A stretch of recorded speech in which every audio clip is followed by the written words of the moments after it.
This is Linked. I'm your host, Chris Cashin, and today we laugh our stocks off with Jason Underwood.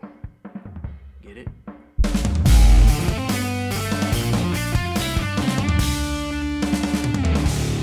thanks so much, man, for being here. I appreciate it. Totally, I'm excited to be here. Yeah, absolutely. This guy's Jason Underwood. He does a whole bunch of stuff outside, but he's also done some Iguana stuff. And some of the other things you've done, you were actually the star of At Your Command. At Your Command, and I was in Geekaway. One of the geeks in Geekaway. Geekaway, yeah. Yeah. You don't really have a role in Iguana Man per se. It looks like a major role, but can you kind of describe what your character is in Iguana Man? Yeah, in Iguana Man, I play a character whose name I forget. But I like to. It's a very important character, apparently. Yeah, so do I. I wrote it. And the director forgot it too, by the way. So we're just the concerned citizen number 3. Yeah, there we go. Yeah. My character, he goes to the town hall meeting and he's like, I heard rumbling, I heard tale of something in the wood, something. I forget my lines, but whatever. Yeah, what? You don't remember your lines? Get out! I know. I'm a jerk. Leave. But he was like all about like his solution to whatever the issue was. I think whatever the town hall meeting was about, he's just gonna go, I got bear traps, and I could set them up on Main Street. Like it could be an issue of like we're gonna raise taxes, and he's like, oh, you know what I can do? Hey, I got bear traps, and I set them up on Main Street. Like it don't matter what it is. We can kill it. I had fun playing that guy. Like I do. It was just me doing my classic. The Jason Underwood. No. I don't mean just like what voice you gonna do? Oh, the country voice you do all the time. Okay, do that. That's what I'm gonna do. I really wish I was like good at like accents and impressions and all that stuff, but I can do country, and that's about it. So you couldn't give us like a British accent like right now? I mean, I can try. All right, I want all you guys to close your eyes. Can you do that? Yeah, sure. All right, guess who this is? Okay. Hello, I'm the Queen of England. Now, who was that? How'd you get into acting? I mean, you do acting. Yes. But you also do filmmaking, and you're right. You do improv and podcasts and all that kind of stuff. So how'd you get into I was acting thinking about this, like my first acting experiences, and I think it's like it goes back to church. I did musicals in church, like when I was 11 or something like that. Okay. Yeah, and I was a super shy kid who never would have guessed. I was super shy up until like even in high school. I was still like very reserved, whatever. But I could actually sing pretty good when I was a kid. I had perfect pitch. But like I was in a musical in church. I remember it was one of the classic things of a finicky guy on Broadway or whatever, where I would be like, because I was shy, I was like, I don't want to do another musical. I don't want to do another one. But then like the director would go, Jason, there's no one else to do it. You can sing so well. And I mean, she wasn't like, no one else can do it. She's not saying I'm the best or whatever, but she's just like, I need people to do these. And you're a person who can kind of sing. So she was like, you need to do it. And then I'd be called back to the stage and I'd be like, you're right, I must. Yeah, I performed with all the improv groups in town. Laughing Stock, I'm a big part of that. Alchemy Improv Comedy, I do a lot of performance there. Mm-hmm. I used to be in a group called Walking Shadows, and there was a point where I was in all 3 of those at the same time. Good grief. And I went crazy. And then I also performed with Distracted Globe, like briefly, just like they asked me to help out with a show or 2. Between script writing and acting, do you have a preference, or is it kind of like both? I mean, I enjoy acting. I enjoy doing that. I haven't done a ton of it. Like I said, like I've done the Studio 444s. I did one main stage show at the Greenville Little Theater. I've done one kind of, it was like a fringe show, I guess, over at the Warehouse. This was my first show in Greenville. I get it, I read the script, I audition. It turns out my character's got a strip on stage. And I asked the director, do they have to be like whitey-tidies? And he's like, well, it's period, and they didn't have like regular like boxers and stuff like that in World War II. I could be wrong, I don't know, that's what he told me.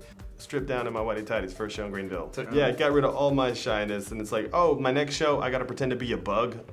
How'd you get to meet all of us? I think it was mostly through studio shows, I believe. Because I think I've known you and Wofford like the longest. Yep. And then I eventually met Dean. I don't even remember when I met you, to be honest. Probably at like one of the GLT after Was it parties. a 444 thing? Yeah, I don't think we've done a show together. No, we did. It was the show you wrote, Stealing the Show. That's right. Yeah, that was a super cool experience. I co-wrote that with Wofford Jones, and Reed was cool enough to get that included into one of the Studio 444 shows. That was a good show. That was fun. Yeah. I enjoyed that. And it's actually been performed other times outside of GLT as well, right? Yeah, going back to Walking Shadows, David Holland, he produced it with his high school over at Blue Ridge. Mm-hmm. Yeah, he's a teacher over there, and he produced it. Very cool. And so that was exciting to see. You've done some other shows as well. We'll probably cover these in a little more detail. At Your Command, Geek Away. And then you've also been in Guatemala. Any funny stories that have happened on one of those sets or that you can remember? If you look at the Halloween night at Oh, Lodge 20. Halloween at Lodge 20, yeah. I'm a giggly dude, yeah. I cannot keep it together. It sounded like...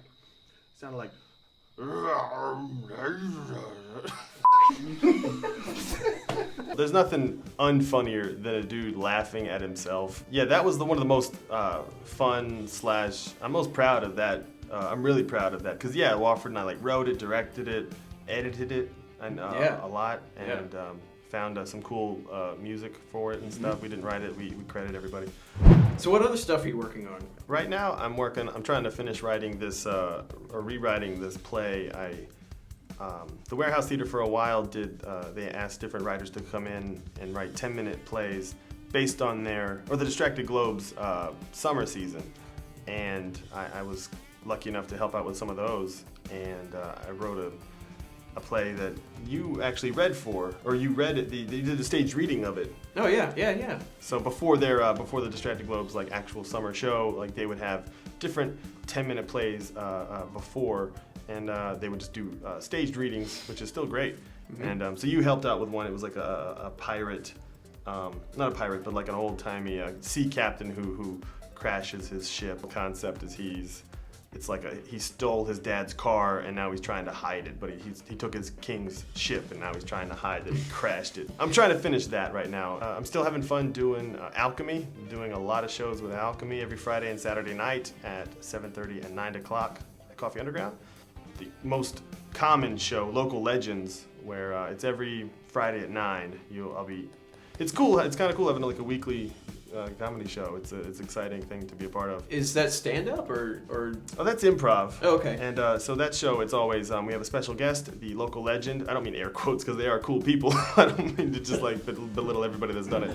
But local legends. Every week we have a different special guest storyteller, and they come in and tell stories, and the team uses those stories as inspiration to do 10 minutes of scenes. So it's 5 stories throughout the whole night. We've had all kinds of cool people, authors and musicians and tons of actors from the area and different levels of political figures. We're trying to, and our white whale is Mayor Knox White. So if anyone hears this that is in, that's in his ear, just pass that along. We'd love to have him tell stories for us. You're also doing the bearded ones, right, with Evan? Yeah. He and I have been doing that for a couple of years now, and real interesting. Because as we do it, I learn more cool stories about him, and I share stories about myself, and just what's going on with us in the week, and then we find just fun things. We try to gear them mostly towards South Carolina, just cool historical things about South Carolina, cool like weird events, in the news, things that have happened. Oh gosh, speaking of Iguana Man, there was a lizard man was spotted. That was one of the lore things in South Carolina, the lizard man is out there somewhere. And where did they find me? And right now we're doing every month we try to have a special guest, usually an actor from the area or a stand-up from the area. We've had people from Columbia. We have different touring comics on the podcast. How can they get in touch with you? Do you have a Twitter or a Facebook or something, whether it be the Bearded Ones or your own Twitter or Facebook or something like that? Yeah, you can find me on Facebook. Just Jason Underwood, I guess, on Facebook, man. Cool. You can friend him. You can have 15,000 friends. Hell yeah. However many it is. However many it is. And just the Bearded Ones have a Twitter account? I think these guys do, don't you? Yeah, you can. If you want to comment and just say, hey, you guys should talk about this, just find us on it's just Bearded Ones Podcast.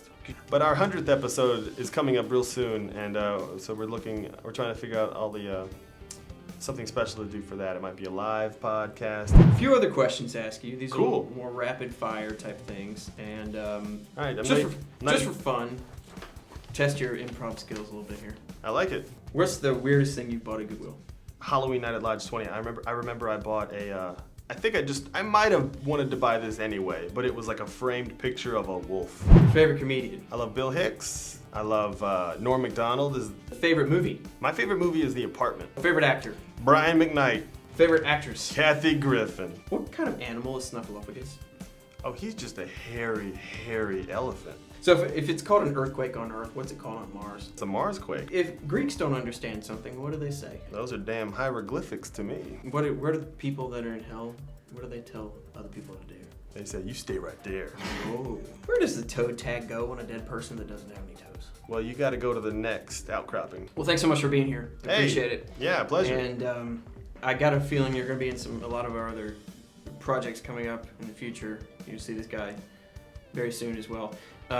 Be sure to check out the Bearded Ones, and we'll be catching you soon. That's it for this week. Thanks so much, Jason. Be sure to subscribe, follow us on Facebook and Twitter. You can also follow me at Chris Cashin, and we'll see you next week. Have I killed before? Yeah, I've killed before. And I'll kill again. Face was good.